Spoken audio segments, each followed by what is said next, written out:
back to another video feature of the Immersive Worlds Handbook. Today I'm in Chicago, Illinois at the Tribune Tower, and I'm doing this video feature today because I had learned of the interesting collection of artifacts from around the world. Just right here you can see part of Notre Dame, and here you have a piece of the World Trade Center. So a mixture of different types of artifacts from around the world.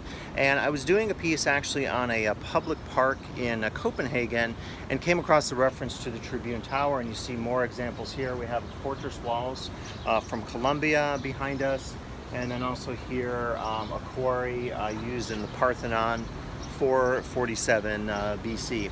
So for me this was a significant find, because what I noted in this site in Copenhagen was an attempt to through forms of architecture and material culture and design, replicate famous features from around the world to make a multicultural public thoroughfare and pedestrian area. This is a little different. So in a sense, the story as I've read about it is the founder of the Tribune originally took a piece of a French cathedral and brought it back, and then over time this became a tradition here at the Tribune Tower in Chicago. So for me it's interesting because it has this suggestion that if you get a piece of another place and you display it, that piece itself has a sense of magic or a mana to it. So interesting in some respects. So let me show you some of the other features here and other finds here as we talk about mana and architecture here in Chicago at the Chicago Tribune Tower. All right, so we'll begin the tour today here at the Tribune Tower, looking at this interesting architectural facade on the outside of the building. And I'll get to the included guidebook that you can get if you walk into the lobby. But I wanted to give you a little bit of background, and there's certainly a lot of good information on the web about the Tribune Tower. From how I understand the story, the tradition of including these mana-laden bits of stone or materials from other architectural places from around the world began in 1915 when the founder of the Tribune, Robert McCormick, was in Belgium and happened to pick up a piece and bring back to the States a piece of a cathedral that had been damaged, I believe, during the First World War. And what I've learned about this is that in the years that have passed, McCormick wanted to establish an interesting facade that would go with the neo-Gothic architecture, which I should say is significant in its own regard. And he began to ask his reporters that when they did a story somewhere around the world, that they might bring back a piece of some building or structure that maybe again had this what I'm calling the mana imbued with it when they brought it back. Now this is the guidebook, and again if you go into the lobby of the Tribune Tower, a lot of the spaces, just because of the nature of how the newspaper industry has changed, that you might note with the movement towards digital format online, a lot of I think the building itself isn't used in the same way that it was in the past. But this guidebook, as you see here, makes note of this interesting architectural history that you note when you start to walk around the exterior of the building. And it's pretty massive, and it will take you certainly a long time to try to see all of the various pieces. But what you can see is they have these organized by the street that it's on. In this case, we're looking at the Illinois street list. And this talks a little bit about the architecture and, again, this tradition. You can find some of this online if you're certainly interested in looking this up. There's a lot of good information to be found. But for me, what's interesting about this is the fact that they've made use of pieces of other buildings, and they've incorporated them as part of the architecture of the Tribune Tower. There's an interesting article, by the way. This was in 2015 by the Chicago Tribune. And you can look online and actually in an interactive guide click on images of the tower's walls, and then it'll take you to images, close-up images of the various structures. I was mentioning in my intro that this place in Copenhagen, Superkallen, uses a similar approach where they try to capture images, or rather structures, of different places around the world and incorporate them as part of the structure of this new park. And I'll show you some images here just from a simple Google search. But from what I understand of this project, and I haven't unfortunately visited yet in Copenhagen, the idea was to take aesthetic features or design features or forms of architecture, material culture that were very indicative of a particular place. For example, maybe a particular Turkish structure, incorporate that in this new park to enhance the idea of multiculturalism and pluralism and the combination of cultures to make a stronger new culture. And so for me, this very much reminded me of what happened at the Tribune Tower. Now I think there's a difference in approaches. Now maybe on the one hand, McCormick was thinking that having an actual physical piece of a structure from somewhere else in the world and have that being accompanied by a particular story that a journalist wrote at the time would have sort of this ability to combine, say, mental imagery or stories and journalism with an actual physicality in terms of a property that is taken from a part of the world and then is incorporated as part of the Tribune Tower. So in a sense, you're taking both the ideas, the visits that the journalists made to the place and combining it with an actual form of material culture. Now, I should say, in reading about the project at the Tribune Tower, over the years, people, maybe in jest or more seriously, made suggestions that maybe some of the ways that the reporters and others gathered the bits of material culture and brought them back wasn't necessarily appropriate in terms of issues of cultural heritage. It makes me think a little bit of the British Museum and the Elgin marbles as an example of this idea that you take a piece from another place, you bring it with you, it becomes part of a new either museum or in this case an architectural structure. But what are the ethics of that collecting? And I think in a sense it maybe raises some issues about heritage. On the other hand, it suggests to me to go back to Superkalen in Copenhagen, that the Tribune Tower becomes this repository of different places from around the world, and thus it signifies its own significance as a place of journalistic heritage by combining these pieces of material culture that speak of other forms of heritage in the world. Now, I realize that I've been referring to this term mana, and I should explain it a little bit, and I think the accompanying concept of contagious magic is also worth mentioning. So mana is the idea that something, it could be a person, a place, a thing, a form of material culture, is imbued or charged like a battery, if you will, with certain powers. Contagious magic is kind of the same thing. So perhaps if someone visits a religious site, a place of pilgrimage, and they touch that place or they touch something associated with the place, they take back with them some of its power. So I'm suggesting that notions of mana and contagious magic then, as we look at images now of the Tribune Tower, that these two concepts could be relevant to our understandings of maybe why these are significant, going back to the work of McCormick and his journalists and others who continue this tradition into the present day. There was an article earlier mentioning that the two famous Chicago ballparks had pieces of their sites incorporated as part of the facades of the exterior of the Tribune Tower. So I guess I'd like you to think about that today. What is it that makes Tribune Tower so unique? Its neo-Gothic architecture itself, I think, is exemplary and worth its own mention as great architecture in the city of Chicago. But incorporating these bits and pieces of famous other places from around the world, these could be sites of religious pilgrimage, they could be sites of disaster or terror, such as the pieces from the World Trade Center. They could be places of incredible significance in terms of history where something important happened in the past. Just ask yourself, why are these pieces chosen? And I think if you choose to visit the Tribune Tower, if you choose to go online and look at some of these artifacts, ask yourself, why are these the ones that are chosen for inclusion and not others? What does it say about us in terms of famous places and pieces of those places that maybe we choose as souvenirs?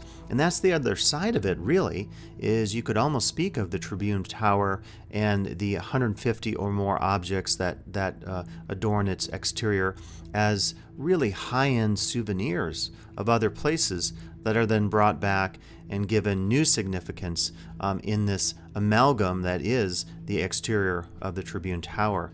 So I think it's a lot to reflect on today, and I hope you have an opportunity to think about this as a really unique place of both mana and contagious magic in terms of some of the architecture that we note and how these pieces become actual parts laden into the walls here of the Tribune Tower. They become part of that architecture. So I will leave you with just images and some sound accompaniment that I took on my visit to the Tribune Tower in 2018. I think it's a wonderful place, and I hope you have an opportunity to visit it if you make it to Chicago sometime in the future of your travels.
Okay, I hope you enjoyed the video feature today here, talking about some of the uses of mana from around the world here in the architectural facade of the Tribune Tower as we gaze up. So please come back for additional video features of the Immersive World's Handbook.